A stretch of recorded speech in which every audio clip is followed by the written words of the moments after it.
camarades membres des différents gouvernements de l'AES, chers participants donc au premier sommet des chefs d'État de l'AES, bonjour. C'est un immense plaisir et un honneur de nous retrouver ici aujourd'hui, une date bénie, une date mémorable, le 6 juillet 2024, ici à Niamey. Avant tout propos, rendons grâce à Dieu qui a permis donc que ce jour soit. Nous lui disons merci pour tout ce qu'il a pu faire pour nous jusqu'aujourd'hui et tout ce qu'il fera pour les peuples de l'AES. Permettez-moi également de rendre hommage au peuple nigérien. Ce peuple qui a tant souffert depuis l'avènement du CNSP et qui continue de rester debout. Merci aux Nigériens qui nous ont réservé un accueil chaleureux hier lorsque nous avons foulé le sol de notre patrie ici. Vous êtes plus que des amis, vous êtes plus que des voisins, vous êtes nos frères, vous êtes nos sœurs. Parce que la fraternité va au-delà de l'amitié ou du voisinage. Nous avons le même sang qui coule dans nos veines. Dans nos veines coule le sang de ces vaillants guerriers qui ont combattu et qui ont réservé ces terres que nous appelons Mali, Burkina et Niger.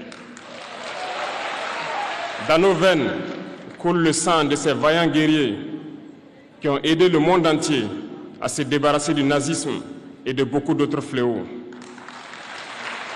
Dans nos veines coule le sang de ces vaillants guerriers qui ont été déportés d'Afrique vers l'Europe, l'Amérique, l'Asie ou je ne sais encore, et qui ont contribué à construire ces États pendant l'esclavage.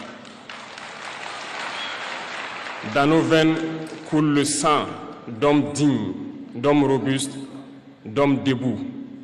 Et pour cela, soyons-en fiers et soyez remerciés d'être ressortissants de l'AES. L'Afrique, ce continent qui a tant souffert et qui continue de souffrir du fait des impérialistes. Ces impérialistes n'ont qu'un seul cliché en tête. L'Afrique est l'empire des esclaves. C'est comme ça qu'ils voient l'Afrique. Pour eux, les Africains les appartiennent. Nos terres les appartiennent. Nos sous-sols les appartiennent. Ils n'ont jamais pu changer de logiciel jusqu'à aujourd'hui. C'est déplorable. Mais comment procèdent-ils? C'est malheureusement depuis donc ces années 60 où ces simulacres d'indépendance ont été donnés à l'Afrique. Ils n'ont juste fait que placer des valets locaux à la tête, selon eux, de leur sous-préfecture pour pouvoir continuer à les alimenter. Ces valets locaux que nous allons qualifier aujourd'hui d'esclaves de salon n'ont d'autre repère que de chercher à vivre comme le maître, à satisfaire le maître et à faire tout ce que le maître lui dicte. Ils volent, ils pillent nos États, amènent tout chez le maître et leur richesse est conservée chez le maître. Ils font tout pour vivre comme le maître et toujours le satisfaire. Lorsque le maître commande, ils exécutent. Savez-vous qui sont ces esclaves de salon? Eh bien, nous allons vous expliquer ce que c'est. Ce sont des individus qui n'ont aucune dignité, qui n'ont aucune morale, qui n'ont aucune personnalité. Mais le maître esclave a toujours su identifier ces individus. Ils sont toujours prêts à trahir leurs frères pour satisfaire le maître. Ils nous ont trahis depuis l'indépendance et d'autres continuent jusqu'à aujourd'hui à nous trahir au profit de leur maître.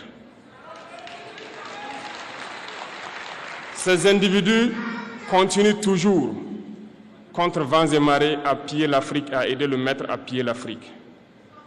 Ils se plaisent à le dire chaque année Dans leur sondage économique, le Burkina est le pays le plus pauvre, le Mali est le pays le plus pauvre, le Niger est le pays le plus pauvre. Nous sommes classés parmi les derniers.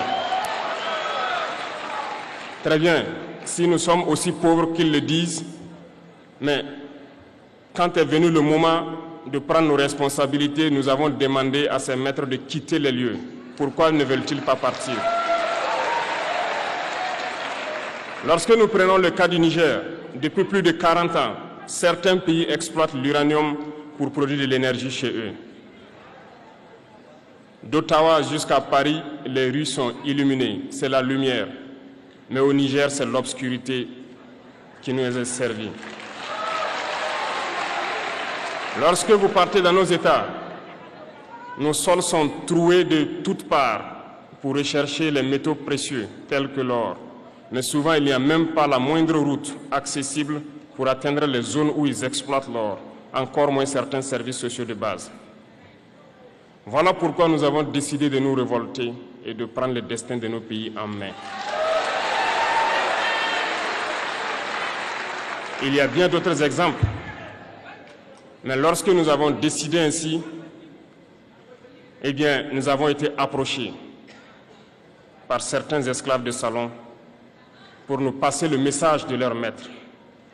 Parce qu'ils avaient créé cette sorte de chaîne polymère qui se relève à la tête de nos États pour les servir. Et nous sommes venus briser la chaîne. Et c'est inconcevable pour eux.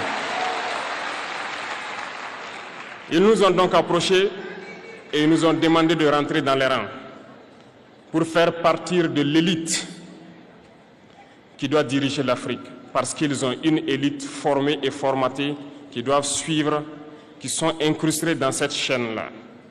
Nous avons refusé de rentrer dans leur rang. Et dès lors, les hostilités ont commencé.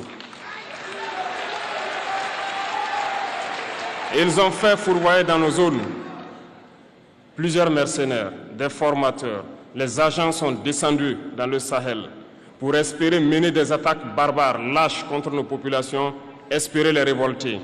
En plus de ces attaques sur le terrain, les attaques communicationnelles, la manipulation, la désinformation battent son plein dans leur rang.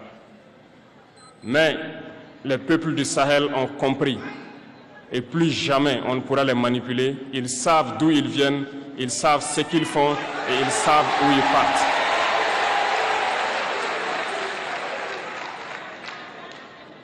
Nous n'allons plus permettre cela. Les gens sont éveillés et les gens se battent aujourd'hui, pas pour nous-mêmes, mais pour les générations à venir. Et merci à tous pour le combat qui est livré.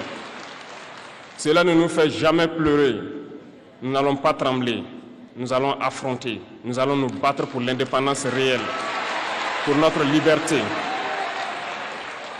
Parce que pour faire peur au peuple de l'AES, ces individus n'ont que 3 termes dans la bouche: démocratie, liberté, droits de l'homme.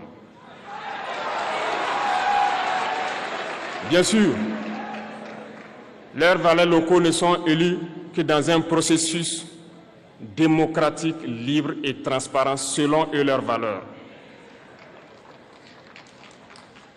Quoi de plus normal qu'on veuille nous imposer cela, parce que c'est eux qui édictent les règles. Très bien, nous avons décidé de nous assumer. Voilà pourquoi un 26 juillet 2023, lorsque le Niger a décidé de tourner la page, les esclaves de salon et leurs maîtres sont montés sur les grands chevaux. Ils ont mis leurs valets locaux en avant et ont décidé de mener une guerre contre le peuple nigérien. Nous avons donc dit, quiconque osera s'en prendre au Niger nous aura en face, parce que nous mènerons une guerre sans merci jusqu'à la dernière goutte de sang pour quiconque osera s'attaquer à nos États. Cette parole, cette décision que nous avons eue hier est d'actualité aujourd'hui et sera d'actualité demain et pour toujours. Ainsi naquit l'AES le 16 septembre 2023 dans une architecture de défense mutuelle.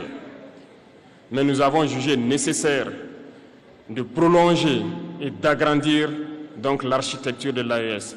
Ce qui nous rassemble aujourd'hui doit nous permettre d'aller sur d'autres terrains en plus de la défense, notamment les finances et l'économie, les infrastructures, la santé, l'éducation, bref, j'en passe. Je souhaite donc que ces moments soient pour nous une histoire que nous allons écrire pour l'AES, mais surtout pour l'Afrique et pour le monde entier. Que Dieu illumine tout un chacun de nous. Que Dieu nous inspire dans ces tâches qui nous sont confiées. Et surtout, que lorsque nous faisons tous nos travaux, que nous ayons en tête une seule chose, l'intérêt suprême de nos populations. Sur ce, nous prions encore une fois de plus, bon Dieu, qu'il nous accompagne tous dans nos différentes tâches, qu'il protège nos combattants qui, grâce à eux, nous permettent d'être assis ici et d'échanger autour de l'avenir de nos États. Soyez donc remerciés une fois de plus, peuple nigérien. Soyez unis et solidaires, peuple de l'AES, la patrie ou la mort.